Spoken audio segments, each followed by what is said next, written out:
Entre 1865 et 1869, l'écrivain russe Léon Tolstoï a publié une œuvre monumentale de plusieurs milliers de pages intitulée « Guerre et paix », qui se déroule à l'époque des guerres napoléoniennes.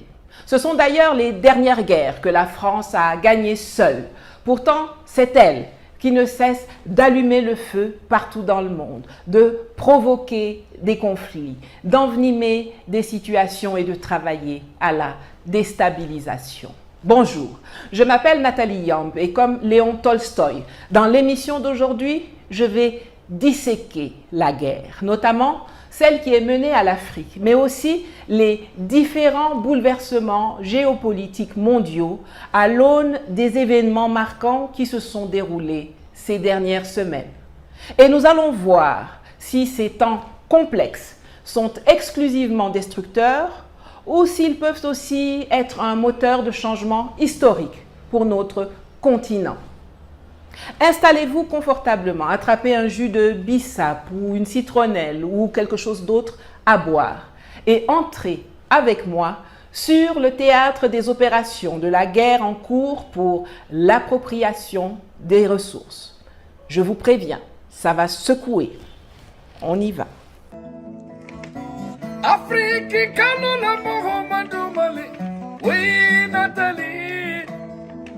Le 8 janvier 2025, un hélicoptère s'est écrasé à Sédhié-Bénou, près de Cotonou au Bénin, piloté par des individus en civil de type caucasien, des Blancs. Alors que les supputations allaient bon train, un communiqué laconique de l'ambassade des États-Unis au Bénin a été publié, qui informait que le vol avait été affrété par AFRICOM, le commandement de l'armée américaine en Afrique, en soutien aux forces armées béninoises en matière d'évacuation médicale. Fin de citation. Ah bon? Donc Patrice Talon fait appel à l'armée américaine pour procéder à des évacuations médicales? Mais qui devait donc être évacué? Il n'y avait aucun blessé ni aucun équipement médical à bord de l'appareil qui a craché. Pourquoi n'y a-t-il eu aucun communiqué officiel de l'armée ou du gouvernement béninois à ce sujet? Intriguant, n'est-ce pas? Quelques jours auparavant, une attaque terroriste revendiquée par le groupe de soutien à l'islam et aux musulmans, affilié à Al-Qaïda, aurait causé la mort de 28 soldats béninois au nord du pays, à la frontière avec le Niger et le Burkina, alors même que les armées américaines et françaises ont renforcé leur présence au pays de Béhanzin, malgré les dénégations du gouvernement. Les explications fournies par AFRICOM ne tiennent pas la route une seconde. Quelle était la réelle mission de cet hélicoptère avant qu'il ne s'écrase? Dans le cadre de la préparation de cette émission, j'ai eu à discuter avec des officiers et des soldats du Tchad, du Niger et du Cameroun qui ont pris part à des opérations contre Boko Haram dans la région du bassin du lac Tchad. Leurs témoignages concordent. À plusieurs occasions, quand ils ont repris des bastions de Boko Haram, les otages libérés leur ont confirmé que des hélicoptères atterrissaient dans des aires préparées pour fournir des armes et de la logistique aux terroristes. Au moment de la saison des pluies, quand le niveau de l'eau remonte, l'approvisionnement se fait avec des vedettes rapides à partir des forêts qui entourent le lac.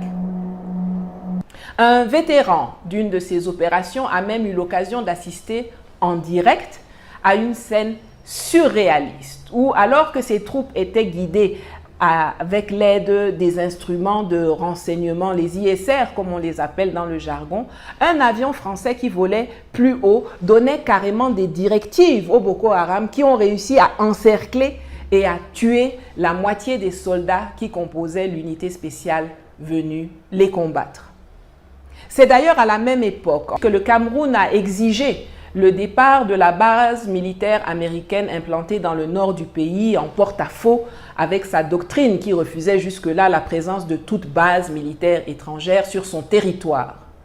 Les Américains avaient pu obtenir une dérogation pour s'installer afin de fournir du renseignement aux autorités camerounaises dans la lutte contre Boko Haram. States forces is providing intelligence, surveillance, and reconnaissance assets to the Cameroonian forces. Then 10 is for them to take the lead, fight the local threat, and not only is it local, but it's grown to a global threat. Or, il s'est avéré que les Yankees préféraient eux aussi, comme leurs cousins français, fournir du renseignement au Boko Haram. Leur plan machiavélique était de permettre la jonction des terroristes venus du nord avec les voyous ambazoniens venus du Nozo pour faire tomber le régime à Yaoundé. Rien que ça. J'espère qu'à ce niveau, plus personne n'en doute. Quand le général Abdraman Tiani, quand le général Assimi Goïta, quand le capitaine Ibrahim Traoré, quand je déclare que la France est l'un des plus grands financiers des terroristes en Afrique et en Asie, c'est indéniable. Ce n'est d'ailleurs pas pour rien que depuis 2 ans et demi, la France bloque la convocation d'une réunion d'urgence du Conseil de sécurité de l'ONU demandée par le Mali pour exposer les preuves qu'il détient à ce sujet. Dans son discours aux ambassadeurs le 6 janvier, Emmanuel Macron, en plus d'insulter copieusement les dirigeants africains qu'il a traités d'animaux ingrats même, a été clair. Parce que la France, comme la plupart de ses voisins européens, n'en possède pas ou pas à suffisance sur leur sol, les ambassadeurs sont instruits de sécuriser toutes les ressources critiques nécessaires à la survie de la très déclinante industrie française. Stratégie de sécurisation de nos approvisionnements. Nous avons bâti une stratégie sur les minerais rares, les matériaux critiques, les terres rares, qui a été élaborée il y a 2 ans. On est en train de la déployer. Je veux ici insister sur votre mobilisation à tous. Dans beaucoup des pays où vous êtes, il y a encore des capacités qui sont non exploitées et qui vont nous permettre de sécuriser toutes nos filières. Nous sommes loin d'avoir obtenu le résultat. Et si nous voulons une France plus indépendante et qui réussisse dans les années à venir face à ces grands défis, nous devons sécuriser sur le lithium, sur l'uranium, sur le cobalt, sur énormément, justement, de ces capacités. Et c'est un véritable jeu diplomatique qui a commencé il y a plusieurs années, avec une agressivité chinoise qui est connue de tous. Donc, de la Mongolie à beaucoup de pays de l'Amérique du Sud et de l'Afrique, nous avons des stratégies matériaux critiques, minerais rares, à poursuivre. Et vraiment, je compte sur votre mobilisation. Et je demanderai là aussi que les ministres puissent revenir sur cette feuille de route.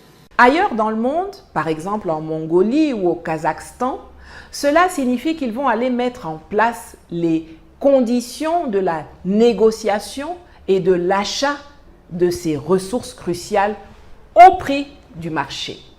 Mais en Afrique et plus spécifiquement dans la zone dite francophone, qu'ils considèrent comme leur chose, cela signifie aller les piller, aller se servir ou alors aller les acheter pour des peccadilles, soit avec la complicité des laquais placés par eux à la tête de nos États, ou alors avec la complicité des terroristes qui agissent en supplétif des armées d'occupation occidentale dans les zones concernées. D'ailleurs, parfois, terroristes et chefs d'État collaborent main dans la main pour servir les intérêts des puissances étrangères. On l'a vu au Burkina Faso avec Blaise Compaoré et surtout au Niger avec Mohamed Bazoum, pour le retour duquel la France est prête à commettre toutes les saloperies et toutes les barbaries.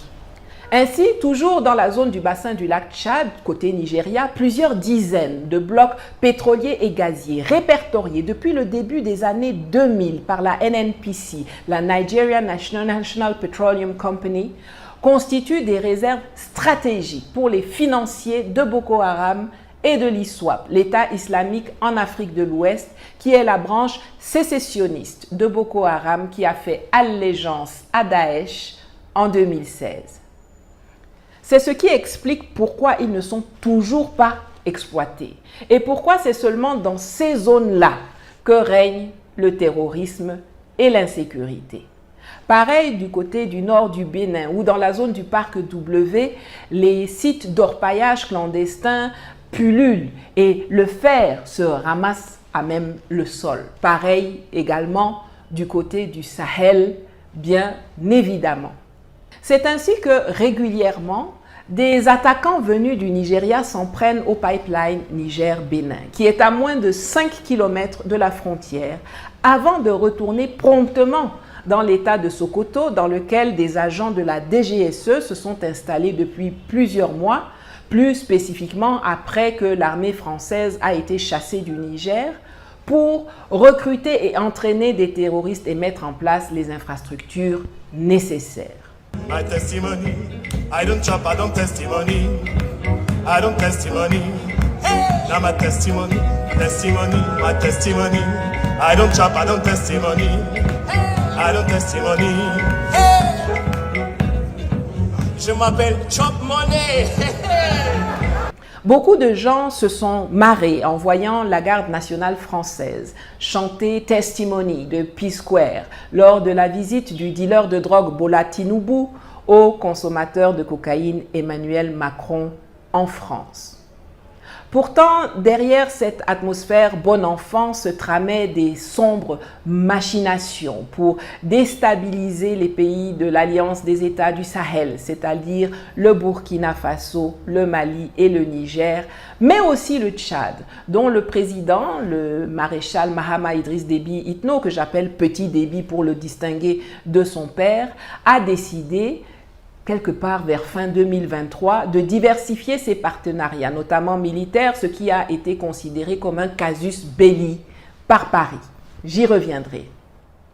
Entre petits fours et mouvements de danse, ce sont des plans machiavéliques qui ont été discutés, peaufinés et validés.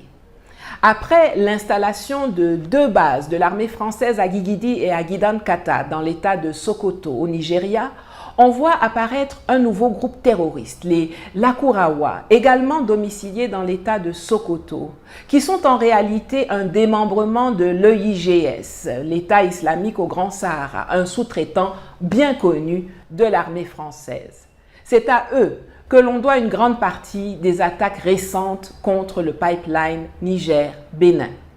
Mais comme cela n'a pas eu l'effet escompté, à savoir l'écroulement de l'économie nigérienne, Paris a décidé de passer à la vitesse supérieure. Et c'est ainsi que le 8 janvier 2025, les services français ont convoqué une réunion dans une localité du bassin du lac Tchad avec les terroristes, des représentants du Bénin, du Nigeria et d'autres puissances occidentales, lors de laquelle il a été distribué des ceintures à explosifs pour passer à la phase des attentats suicides et des enlèvements en masse, comme en 2014, quand 276 élèves du lycée de jeunes filles de Chibok au Nigeria avaient été enlevés par Boko Haram pour ensuite, pour certaines, être mariées de force à leurs bourreaux ou alors être mises en esclavage. Ceux de ma génération se souviennent encore de la campagne mondiale Bring Back Our Girls qui avait suivi cet événement tragique.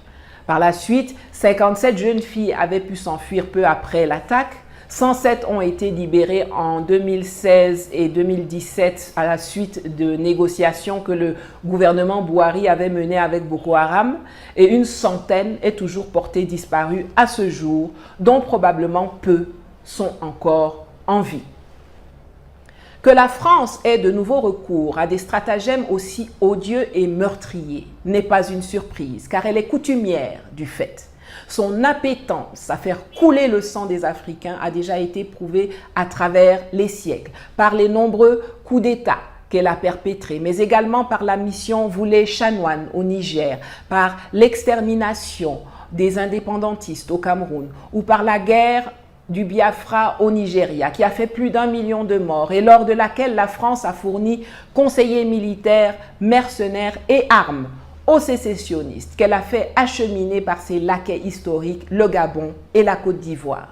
L'histoire et le passé récent sont truffés de ces exploits macabres en la matière et il est affligeant de constater qu'il se trouve néanmoins toujours des Africains pour l'aider à les commettre. Les attentats suicides, les enlèvements à gogo, le Cameroun aussi a connu ça de 2014 à 2021. Ces salopards de terroristes utilisaient des enfants, des femmes pour aller se faire exploser dans les marchés, dans des camps de réfugiés, dans des lieux à forte affluence, semant la psychose.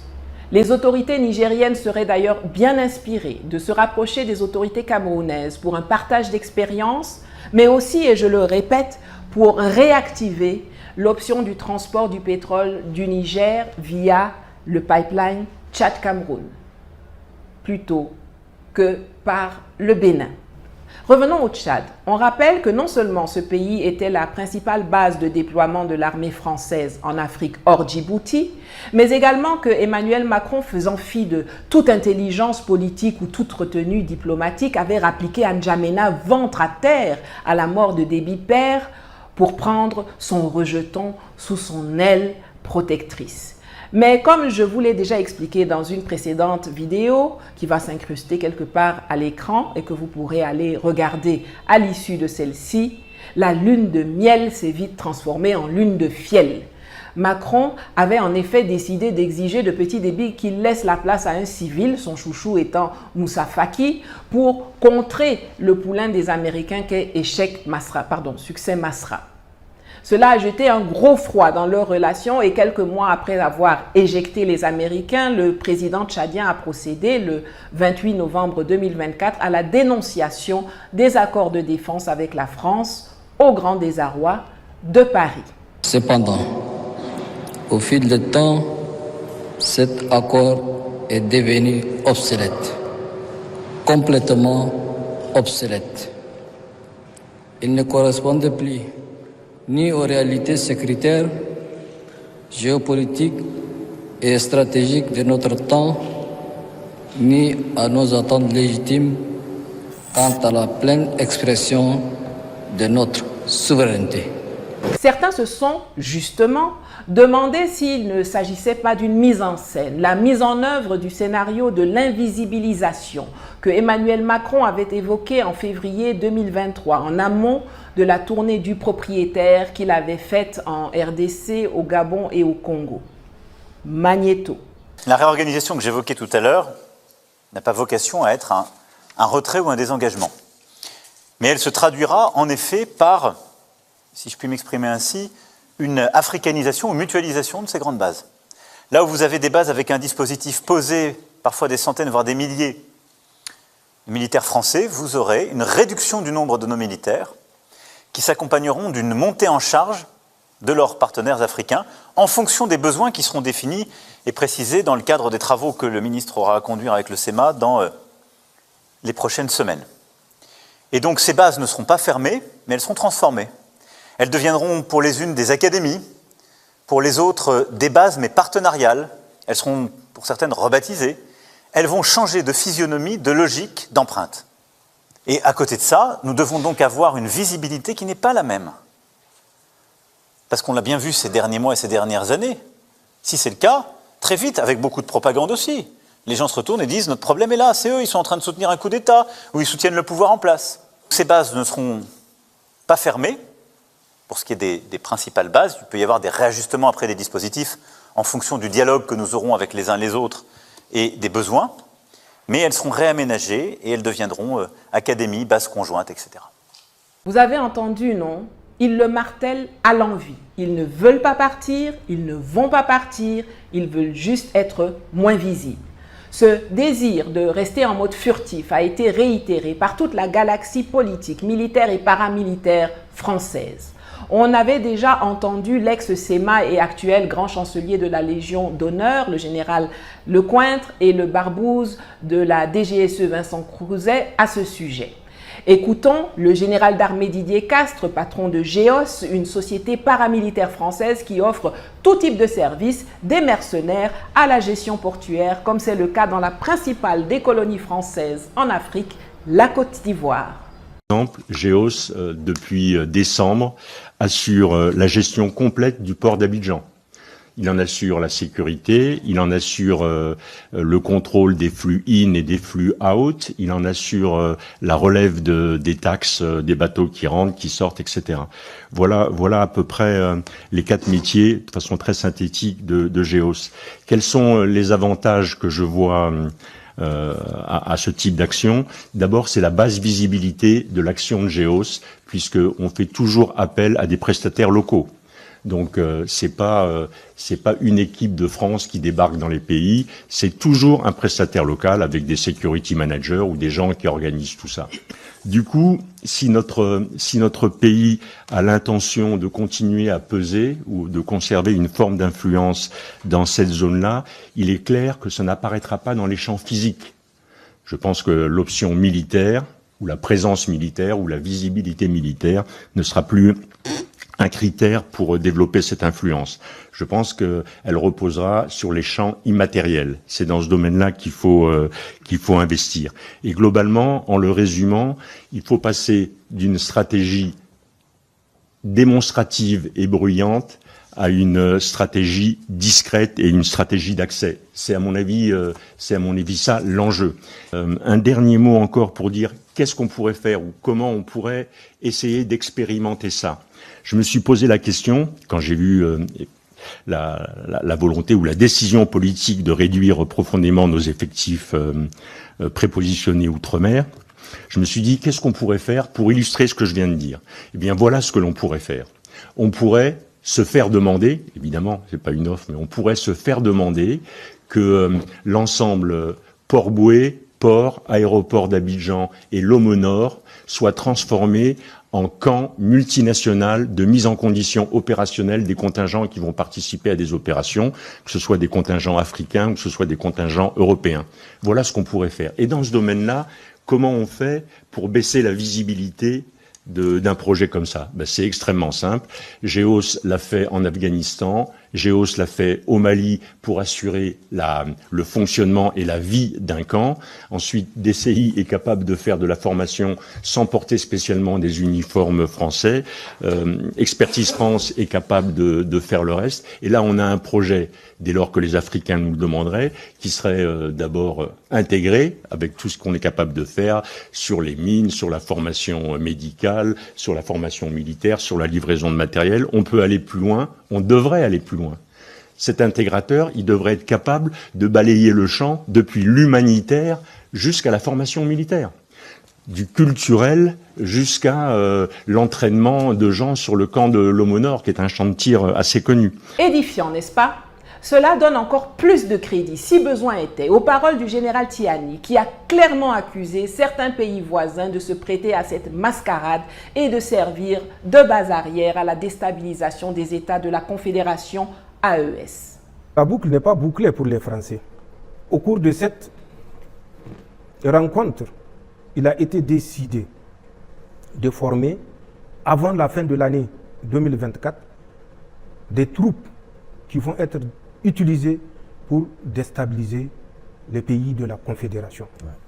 Cette formation aura lieu du 2 octobre au 15 novembre au 43e BIMA, le fameux camp que les Français auraient remis généreusement, sans tambour ni trompette, aux Ivoiriens. Oui. La formation s'est tenue dans ce camp et effectivement, une centaine d'agents subversifs ont été formés dans ce camp, mais pour camoufler le recrutement de cette centaine d'agents subversifs, ils ont été associés à des forces spéciales ivoiriennes, ils ont été associés à la garde républicaine ivoirienne, ils ont été associés à la sécurité du président de la République de Côte d'Ivoire, ils ont été associés au bataillon du commandement et de soutien ivoirien. Le contenu de la formation était essentiellement sur l'utilisation de 3 types d'armes. C'était une formation intense sur le service de l'arme, sur des séances de tir dans toutes les conditions, sur le combat en milieu urbain, suivez bien ce que j'ai dit, le combat en milieu urbain, sur la reconnaissance des résidences des VIP, sur la prise d'otages, enlèvement. J'ai dit bien prise d'otages, enlèvement. Des forces ont été formées et entraînées pendant 6 semaines à ce métier par les forces spéciales françaises. Les instructeurs étaient 11. 6 étaient venus de la métropole et 5 étaient des instructeurs du 43e BIMA. Sur les 5 instructeurs du 43e BIMA, il y avait des Ivoiriens d'origine. mais qui ont la nationalité française, qui sont des instructeurs au nom de la France, puisqu'ils sont des Français. Tout à fait. C'est la boucle de l'encerclement, non seulement du Niger, mais de la Confédération. Voilà ce que la France est en train de faire, malheureusement, et nous sommes au regret de le constater, avec l'accord, malgré les démentis hypocrites des chefs d'État africains, des responsables africains, tout simplement parce que pour eux, le sein versé dans la Confédération, s'il leur permet de faire un deuxième ou un troisième mandat ou un quatrième, n'est pas une perte. Tout à fait. Ce n'est que du profit. D'accord. Tout est faux semblant. Les enlèvements d'otages occidentaux servent de prétexte à la France pour financer les terroristes via le paiement de rançon. Même Barack Obama le savait.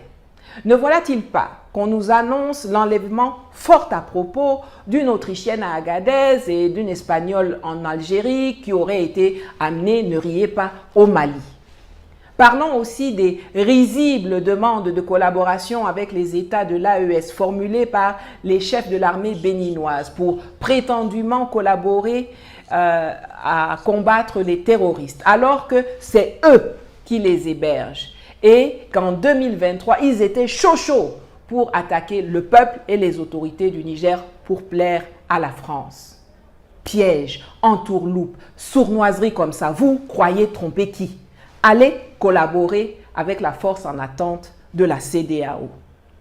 La France ne laissera jamais personne le remettre en cause et ne laissera jamais personne menacer, ni aujourd'hui, ni demain, la stabilité et l'intégrité du Tchad. Tout est faux semblant. C'est comme ça que de la promesse dégoulinante de pathos faite par Macron lors de l'oraison funèbre pour Déby Père le 23 avril 2021 à N'Djamena, nous sommes passés à une attaque abracadabrantesque sur le palais présidentiel tchadien dans la nuit du 8 janvier, après que le gouvernement tchadien a renouvelé son ultimatum à l'armée française de dégager intégralement de son territoire au plus tard le 31 janvier 2025, alors que celle-ci essayait de négocier un dilatoire pour fin mars au plus tôt. Alors évidemment, il y a ceux qui disent que rien n'indique que la France soit derrière les 24 attaquants qui se sont jetés armés de machettes sur le palais, tuant 2 gardes, avant que 18 d'entre eux ne soient neutralisés et 6 autres arrêtés. Mais on dirait que Petit Déby pense différemment. Dès le lendemain, il a publié le message suivant sur son compte Facebook. Les assaillants de cette vaine tentative visaient à me vitrifier, mais ils ont été vitrifiés par la vaillance, la vigilance et le courage de la garde présidentielle. Vous avez remarqué qu'il a dit vitrifié, recourant à un terme très peu usité qui est revenu sur le devant de la scène il y a 3 mois lorsque l'imbuvable Robert Bourgi faisait le tour des plateaux télé pour promouvoir ses mémoires france-africaines et qu'il a dévoilé que Sarkozy lui a dit qu'il allait, je cite, vitrifier Laurent Gbagbo, fin de citation, lorsque celui-ci a refusé de démissionner pendant la crise post-électorale en 2011 en Côte d'Ivoire. Déby n'a pas utilisé ce mot par hasard, c'est un indice qu'il a donné. Cette attaque avait été précédée en octobre par une autre extrêmement violente, perpétrée par les terroristes de Boko Haram, se déplaçant en vedette rapide qui avait coûté la vie à plus d'une 40aine de soldats tchadiens sur l'île de Barkaram, dans le bassin du lac Tchad. Revenons en France où le 6 novembre 2024, une réponse de l'envoyé personnel de Macron pour le Gabon, le Sénégal, le Tchad et la Côte d'Ivoire, Jean-Marie Bockel, lors de son audition devant la commission de défense de l'Assemblée nationale française, éclaire encore mieux sur la stratégie d'invisibilisation adoptée par la France pour tromper les Africains. Quand je rencontre le président Ouattara, je lui dis voilà, ce qui compte, c'est pas qu'il y ait telle ou telle centaine de soldats qui sont là traditionnellement, c'est qu'est-ce qu'on va faire ensemble mieux à partir d'un dispositif socle, à partir permanent, à partir de ce qu'on appelle une capacité d'entrée en cas de nécessité, en cas d'attente du partenaire, que ce soit pour des exercices, que ce soit pour de la géométrie variable, en fonction également de la menace, en fonction des attentes, eh bien, c'est ça qui compte. Quand il y a eu la crise au Niger, on a été capable d'installer à Abidjan 2000 hommes en quelques heures, vous voyez. Donc, je pense que un des, comment dirais-je, des aspects importants de la mission, c'est d'avoir réussi quand même vis-à-vis des partenaires à faire passer ce message. Tout ce qui est prévu, la diminution des effectifs français, la mise en retrait du drapeau français, le changement de dénomination des bases, la nouvelle étiquette centre de formation ou académie, tout ça, c'est du symbolique, de la poussière aux yeux des Africains. Tout comme ils ont fait avec le franc CFA, quand en 2019, ils ont annoncé sa mort, alors qu'ils n'ont jusqu'à ce jour pas touché à l'essentiel, à savoir la parité fixe, la gestion par le Trésor public français, le stockage de l'or, le compte d'opération pour ce qui concerne la BEAC et la main de la France dans les décisions.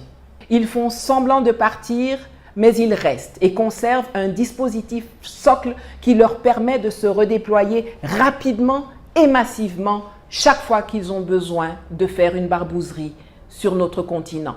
Et surtout, ils ont ajouté 3 nouveaux pays d'entrée, le Bénin, le Nigeria et le Maroc, comme Macron lui-même nous l'a confirmé le 6 janvier. Et donc oui, nous sommes en train d'ouvrir un partenariat de sécurité et de défense nouveau, où on aura des bases stratégiques. Djibouti en fait partie, c'est pourquoi elle est d'une toute autre nature. Je l'évoquais devant nos militaires, elle sera pérenne, stable, parce qu'elle est régionale. Et on va demander à nos partenaires de savoir exprimer leurs besoins en termes de défense.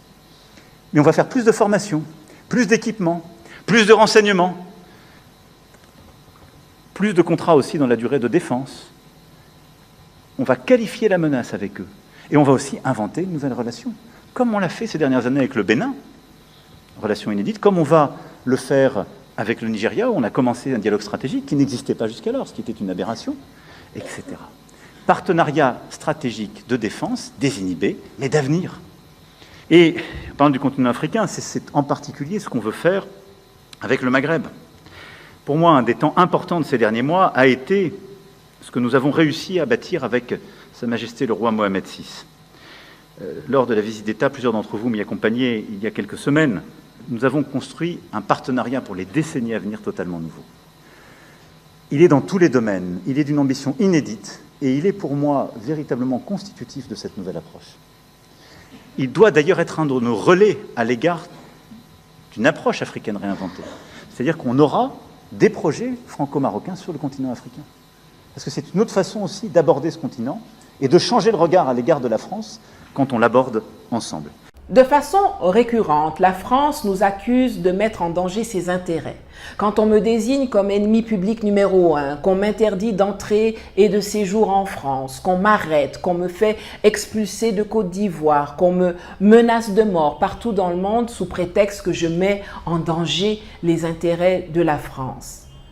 Quand on retire la nationalité française à Kémy Séba, quand on suspend les salaires ou qu'on ferme abusivement les comptes des leaders panafricanistes, quand on fait du fake, quand on mobilise 2000 soldats pour intervenir militairement au Niger à partir de la Côte d'Ivoire pour remettre le narcotrafiquant et complice des terroristes Mohamed Bazoum au pouvoir, la question que je pose depuis des années et à laquelle jamais personne ne répond, c'est: quels sont ces fameux intérêts français auxquels il est fait référence?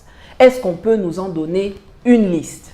On entend ici et là sur les plateaux de télévision en Occident des soi-disant experts affirmer que la France n'a pas beaucoup d'intérêt en Afrique, que l'Afrique ne représente rien dans la balance commerciale française, que c'est plus pour le prestige ou pour l'influence géopolitique qu'elle veut conserver son précaré.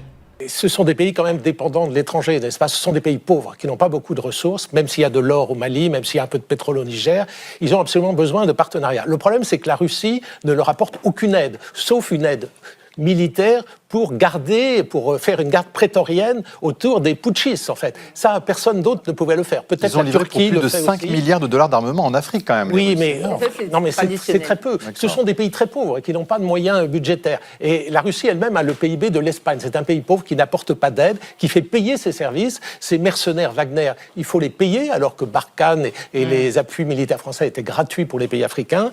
Donc je crois que les pays africains vont se lasser de payer les Russes, vont se lasser aussi de la tutelle des Russes sur l'armée.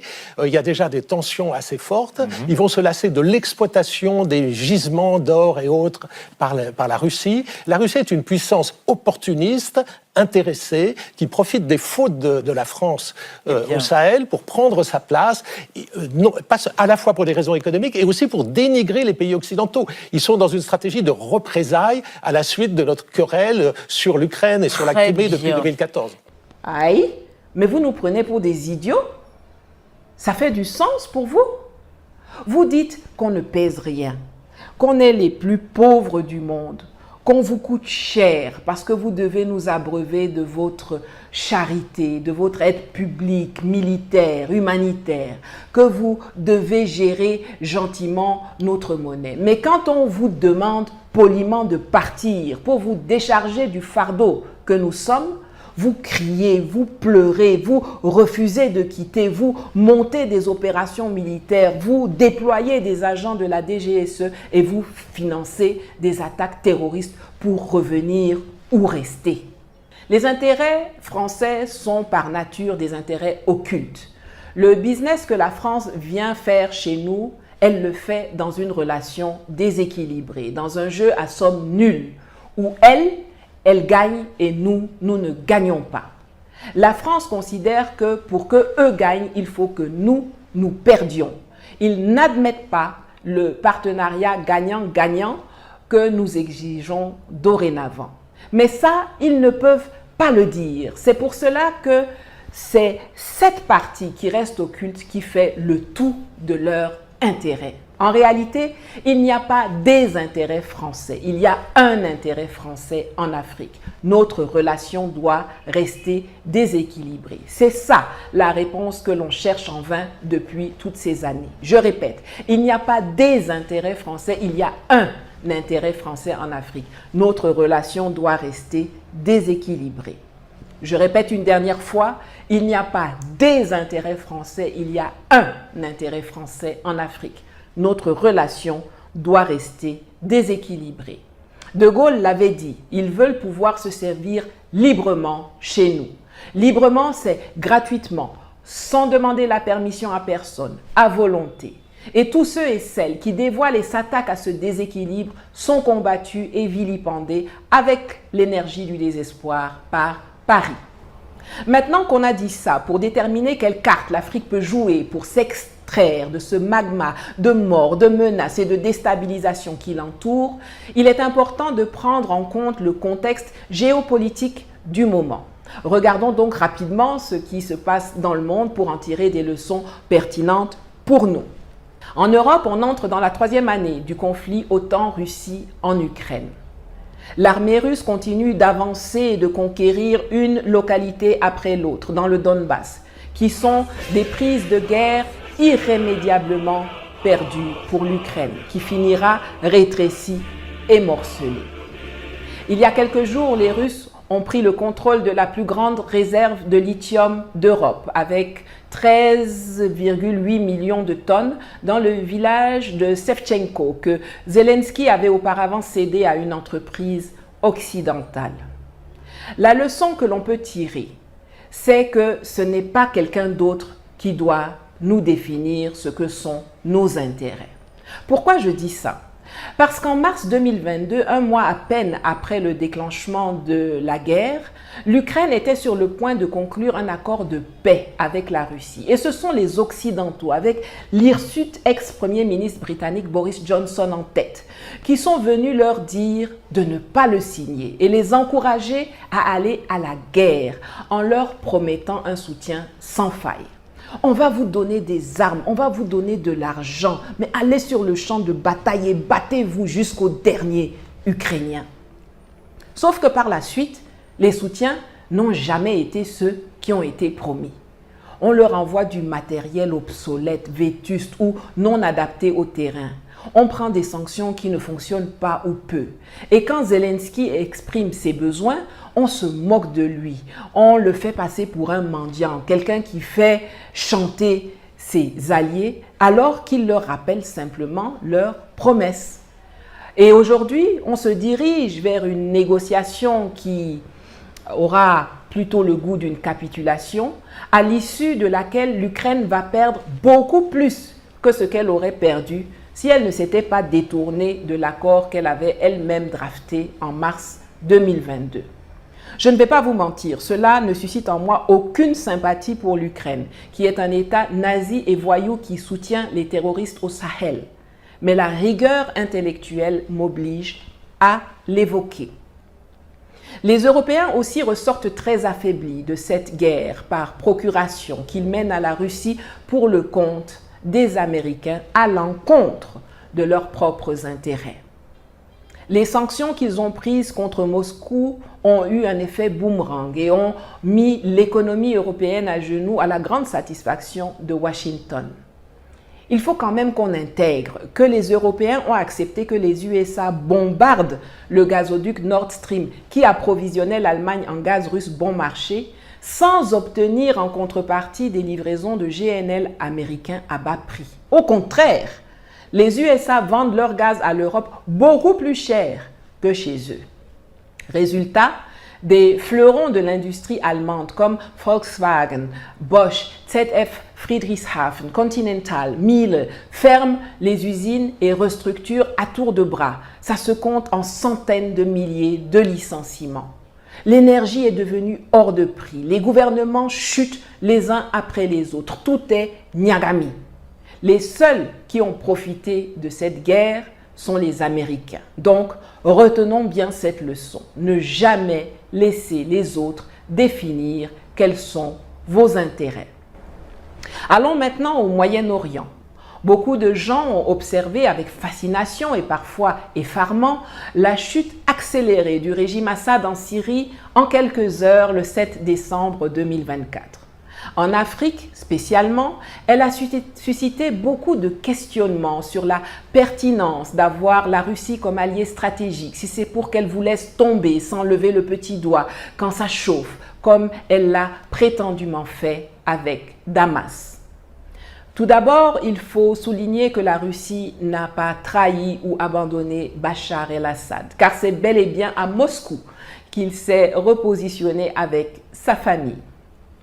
Mais la leçon qu'il faut retenir, c'est que ce ne sont pas les autres qui viendront faire nos guerres à notre place. La Russie n'est pas là pour nous défendre, elle est là pour nous aider à nous défendre, ce qui présuppose que nous ayons déjà nous-mêmes l'envie de nous défendre. Ce n'était pas le cas de l'armée syrienne qui, par lassitude ou par frustration envers Assad, a refusé de combattre et a capitulé en abandonnant ses positions aux terroristes sans livrer bataille. Je me dispense d'évoquer le cessez-le-feu avec échange d'otages annoncé entre le Hamas et Israël, dont tout le monde se doute qu'il ne durera pas longtemps. Et on se rend en Amérique pour regarder les conséquences du retour de Donald Trump à la Maison-Blanche. Like in 2017, we will again build the strongest military the world has ever seen. We will measure our success not only by the battles we win, but also by the wars that we end, and perhaps most importantly, the wars we never get into. L'ancien nouveau shérif n'avait même pas encore prêté serment qu'il avait déjà annoncé les couleurs. Il veut annexer le Canada, arracher le Groenland au Danemark et le canal du Panama au Panama, sortir de l'accord de Paris, de l'OMS, peut-être même de l'OTAN, et infliger des tarifs douaniers exorbitants au Mexique et au Canada, qui sont pourtant ses alliés privilégiés dans l'ASEOM, l'Alliance Canada-États-Unis-Mexique. Dans ses bagages, il amène Elon Musk, l'homme le plus riche du monde et le propriétaire du réseau X, anciennement Twitter, de Tesla, de Starlink, de Neuralink, de SpaceX qu'il a nommé au sein de son administration et qui s'est donné pour hobby de déstabiliser l'Europe en promouvant les partis suprémacistes et anti-Union européenne, notamment chez les meilleurs alliés et esclaves des États-Unis, le Royaume-Uni et l'Allemagne. Panique à bord. C'est hilarant de voir les pays occidentaux qui ont passé leur temps à indexer la Russie comme l'un des plus grands dangers pour l'Occident se voir attaqués et déstabilisés par leurs patrons et parrains américains et non pas par l'ennemi imaginaire qu'ils ont inventé de toutes pièces dans leur tête. Qui a besoin d'adversaires quand vous avez des amis comme les USA? La leçon de ça, c'est que dans le film, à la fin, c'est toujours les États-Unis le plus grand vilain. Et il ne faut pas penser qu'une fois qu'on en aura terminé avec la France, on pourra se reposer et que tout sera pour le mieux dans le meilleur des mondes. Non. Alors, au regard de ce contexte, quelles sont les options qui s'offrent aux Africains pour transformer les forces destructrices qui nous engluent en un moteur de changement positif pour notre continent? Je vais les présenter en 3 groupes, politique, économique et sécuritaire. Dans le domaine politique, les leaders de l'AES et les dirigeants qui sont sincèrement intéressés à s'émanciper de la France-Afrique doivent immédiatement sortir de la francophonie, qui est le bras armé, culturel et commercial de l'impérialisme français. La sortie de l'accord de Paris sur le climat doit également se faire dans la foulée de la prise de pouvoir de Donald Trump aux États-Unis qui va de nouveau claquer la porte à cette arnaque qui a pour objectif de nous empêcher de faire usage de nos ressources pour nous développer. Les géants des secteurs bancaires, de gestion d'actifs et des assurances comme Bank of America, Citigroup, JP Morgan, Wells Fargo, Goldman Sachs, BlackRock, Vanguard, Allianz, AXA ont tous quitté les initiatives Net Zero qui œuvrent pour la neutralité carbone sous la pression des lobbies et des États républicains adeptes des énergies fossiles qui menaçaient de saisir la justice pour entrave à la concurrence. Mais ce sont nos boutoukou de chefs d'État qui ne comprennent jamais la moitié des choses qu'ils signent à l'international qui vont rester dans cet accord de merde au lieu de profiter de la sortie des BAO pour Fraya. Quand l'éléphant dégage le chemin vers la liberté, le petit écureuil intelligent marche dans son ombre. La 3e action politique doit être la sortie de la Cour pénale internationale. Plus les perspectives de rétablir l'ancien ordre unipolaire vont s'évanouir, plus les Occidentaux vont revenir à un mode opératoire qui a fait ses preuves. L'instrumentalisation de la justice internationale pour se débarrasser de compétiteurs et d'adversaires gênants. On voit très bien le schéma qui se profile à l'horizon, avec des accusations de crimes de guerre qui seraient commis par nos leaders et nos armées à l'endroit de populations que les médias, les politiques et les ONG occidentales tentent de victimiser à outrance depuis longtemps, mais avec un regain d'énergie ces dernières années. La CPI n'a plus aucune raison d'être, son hypocrisie, son 2 poids 2 mesures, son traitement par-dessus la jambe par ceux-là même qui l'utilisent comme arme, ont fini de la néantiser. On a tous vu comment les États-Unis, qui ne sont même pas membres du statut de Rome, après avoir poussé la Cour à émettre un mandat d'arrêt contre Vladimir Poutine sur des motifs farfelus, menacent de sanctionner la même Cour pour avoir également émis un mandat d'arrêt contre le monstre Benjamin Netanyahou, leur protégé ou patron, on ne sait plus trop bien. La justice de l'AES fonctionne bien. Il faut rapidement entamer le processus de retrait de la CPI en tenant compte du fait que le préavis court pendant 1 an. Passons maintenant aux options économiques qui s'offrent à nous. Évidemment, l'année 2025 doit consacrer l'abandon du franc CFA par le Burkina, le Mali et le Niger. Et ce serait bien qu'il soit imité dans la foulée par tous les États de la zone franc qui aspirent un tant soit peu à l'autodétermination. Je réfléchis d'ailleurs à faire une émission consacrée à dresser l'état des lieux du franc CFA dans le contexte géopolitique actuel et à vous expliquer pourquoi ça prend du temps et comment il faut procéder pour s'en défaire en limitant les risques. Dites-moi en commentaire si cela vous intéresse. Ensuite, on l'a vu tout au long de cette émission, nos matières premières attirent et ceux qui les convoitent créent des guerres et des situations d'insécurité pour délimiter des lieux où les États n'ont pas accès et qui deviennent des zones de pillage. On pense à Kidal. Il faut sortir l'économie mondiale de la logique selon laquelle des matières sont volées quelque part et circulent dans le commerce comme si de rien n'était. En ce sens, on peut saluer la procédure judiciaire entamée par la République démocratique du Congo contre Apple qui utilise des minerais de conflit dans sa chaîne d'approvisionnement. Mais il serait plus efficace de prendre des dispositions en amont pour créer un écosystème de transparence et de traçabilité pour toutes nos ressources, le pétrole, le gaz, le cobalt, le lithium, l'uranium, le fer, le cacao, etc. Et pas uniquement pour les diamants ou le bois sur injonction des Occidentaux.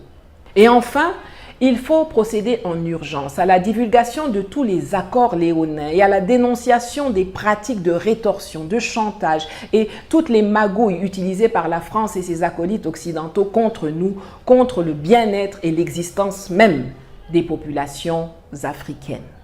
Comme on l'a vu plus tôt, la dissimulation et l'invisibilisation sont les méthodes préférées de la France-Afrique pour préserver leur intérêt occulte qui est de maintenir une relation déséquilibrée avec l'Afrique.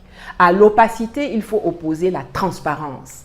Les sachants, les chefs d'État, les ministres, les en haut de en haut, déballez tout. Mettez leurs fesses dehors, comme Macron a exposé celle de Ouattara lors de la conférence des ambassadeurs. Dites tout. Non seulement cela va nous donner des arguments pour les combattre, mais cela va également sérieusement écorner l'image de la France. Et dans la guerre en cours actuellement, la communication est un champ de bataille majeur.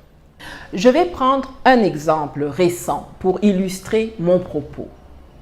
Le 19 décembre 2024, nous avons appris via la DGSE, le service d'espionnage et de barbouzerie français, que ces 4 agents qui avaient été arrêtés et détenus à Ouagadougou depuis le 1er décembre 2023 ont été libérés après une médiation par des agents des services secrets marocains. Le Burkina n'a pas communiqué dessus, n'a pas réagi. Il y a quelques jours, rebelote. Le journal français Le Monde évoque la somme de 60 millions d'euros qui aurait été payée pour permettre la libération de ces espions. Là encore, le Burkina se tait. Et à mon avis, c'est une erreur, une très grosse même. En effet, cela laisse tout loisir à la désinformation française de raconter des bobards à propos de cette affaire, en faisant passer les vilains pour les gentils et en présentant l'État du Burkina Faso comme un preneur d'otages qui a raquetté les Français en obtenant une rançon pour libérer ces pauvres agents innocents. C'est inacceptable et les services du Burkina doivent se revoir, comme on dit chez moi. Ce genre de transaction ne se fait pas sans laisser de traces. Et même si l'on ne peut pas divulguer certains éléments stratégiques et les chiffres exacts, le Faso aurait dû communiquer en premier et faire savoir qu'ils ont été approchés par les services français, qui ont reconnu être en tort et qui ont proposé des conditions d'indemnisation pour éviter à leurs espions déstabilisateurs de passer un deuxième Noël en détention. Après avoir étudié la proposition et pris acte de la reconnaissance de sa culpabilité par la France, les autorités burkinabées ont accepté l'offre d'indemnisation française et autorisé le rapatriement des espions. C'est à minima de cette façon que le Burkina aurait dû communiquer. Je le dis et je le répète, nous sommes dans une guerre tous azimuts, dans laquelle l'opacité et le secret profitent à nos ennemis et au système qui nous détruit. Il faut le faire aussi pour informer l'opinion française et occidentale des basses besognes que leur État criminel effectue en leur nom et des sommes gigantesques qui sont dépensées pour ce genre de deal alors qu'on leur demande de se serrer la ceinture et qu'on les précarise. Posez-vous la question de savoir pourquoi la France a versé 15 millions d'euros, c'est-à-dire 10 milliards de francs CFA pour chacun de ces 4 barbouzes. 40 milliards de francs CFA en tout. Ces agents, ce sont ceux qui se réunissent dans la brousse africaine avec les terroristes, leur distribuent des pick-up, de l'argent, des armes, des ceintures à explosifs. Ces gens sont des distributeurs automatiques de mort. Un seul de ces agents provoque allègrement le massacre de milliers d'Africains, la déstabilisation de plusieurs États. Et c'est la raison pour laquelle leur employeur débourse des sommes folles pour les récupérer. Et c'est pourquoi, pour moi personnellement, ces gens-là devraient être jugés et condamnés à la peine la plus lourde et toute la rigueur de la loi doit s'appliquer. Pour finir, sur le plan sécuritaire, il y a deux grosses cartes à jouer. D'une part, il faut sortir de la posture victimaire et commencer à faire goûter leurs propres médicaments à ceux qui utilisent la déstabilisation matin, midi et soir contre nous.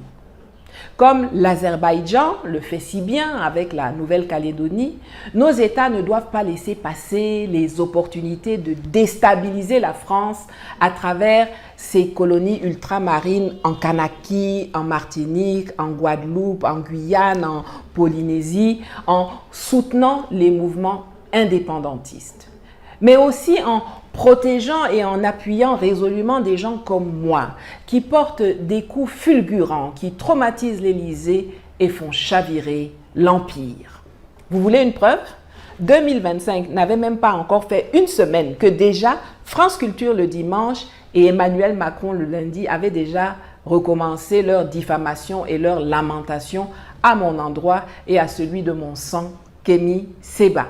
Pour évoquer la francophobie, quelle est votre analyse sur cette hostilité très forte contre la France depuis quelques années, parfois depuis plus longtemps, mais on a l'impression, notamment à travers un certain nombre de blogueurs ou de figures très présentes sur les réseaux sociaux, je cite les deux plus célèbres, Kémy Séba, né en France d'ailleurs, et Nathalie Yamb, qui est suisse, je crois, et dans les deux cas, ils sont interdits sur le territoire français, et d'ailleurs interdits aussi dans une dizaine de pays africains. Ce sont ce qu'on appelle des panafricanistes, ils se définissent comme ça, ou des néo-panafricanistes, et qui mènent des campagnes très violentes, très hostiles, d'attaques de personnes, d'attaques contre nos ambassadeurs, parfois même d'appels à des attaques physiques. Comment on en est arrivé là?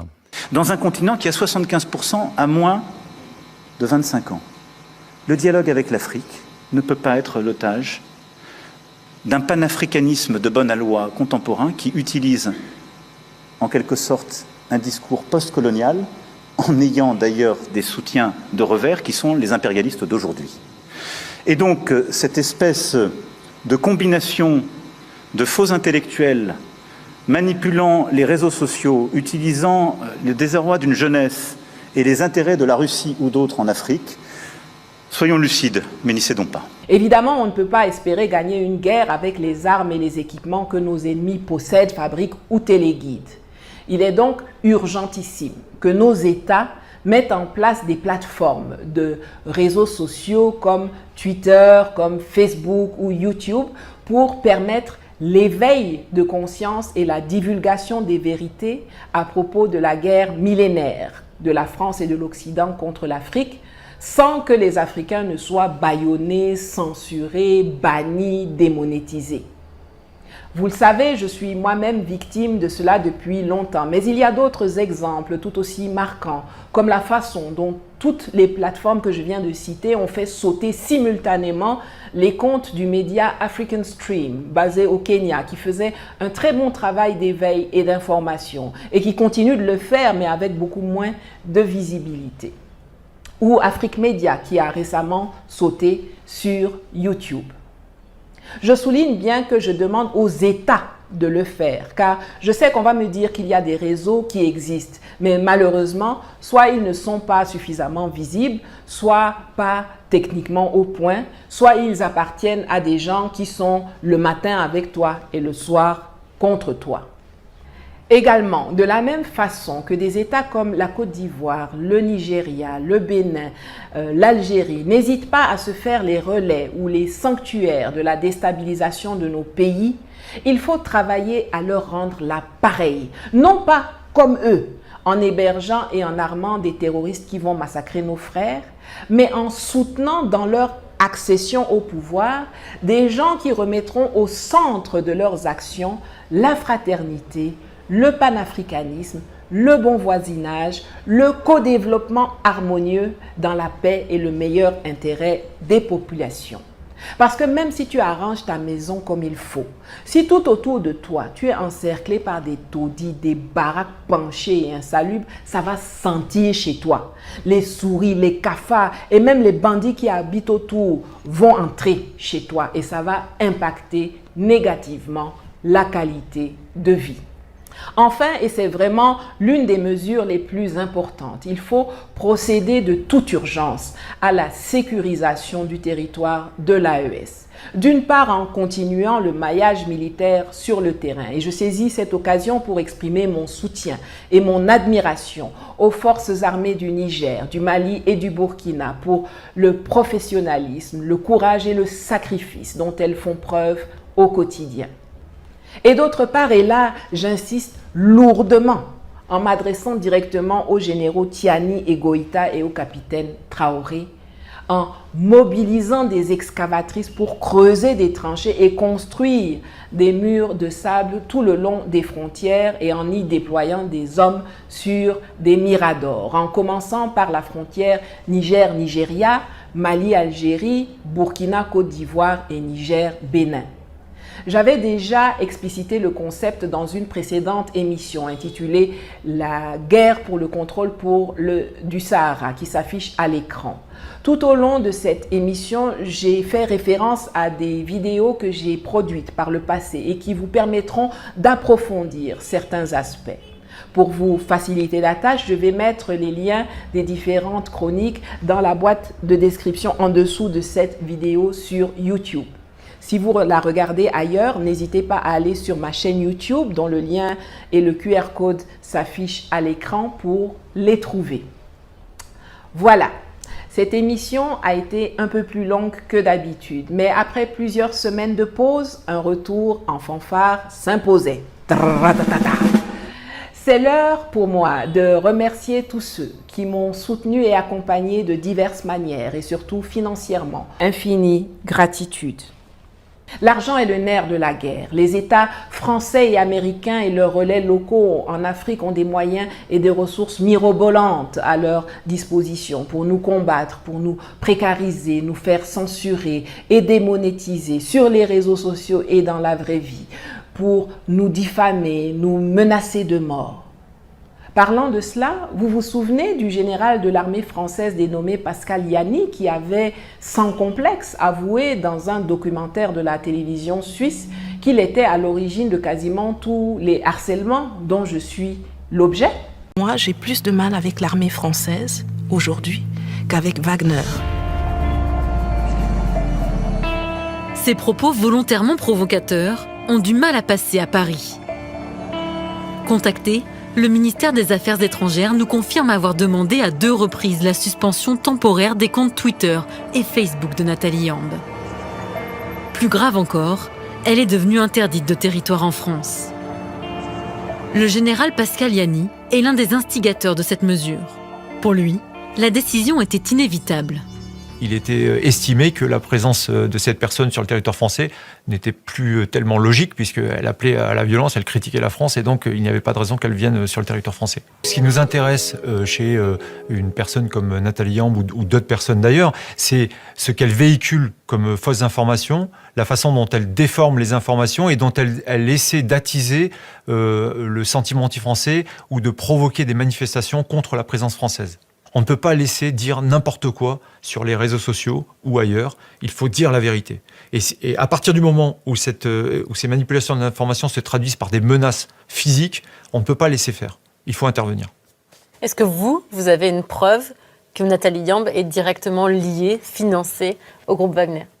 Non, je n'ai pas de preuve. Eh bien, c'est ce type qui a été nommé récemment commandant du commandement français en Afrique, la suprastructure calquée sur le modèle américain de tous les assassins et déstabilisateurs français qui opèrent au Sahel et ailleurs en Afrique. Vous pouvez donc imaginer à quel point ça va être rugueux et dangereux pour moi dans les semaines et les mois à venir. Leur résister en continuant de produire du contenu éducatif comme celui-ci, leur porter une réponse judiciaire et également assurer notre sécurité nécessite des moyens. Et en 2025, je sais pouvoir compter sur vous pour les mobiliser. Les liens des cagnottes s'affichent à l'écran et vous pouvez également utiliser le bouton Merci en dessous de la vidéo sur YouTube pour faire vos dons s'il n'a pas été désactivé par la plateforme.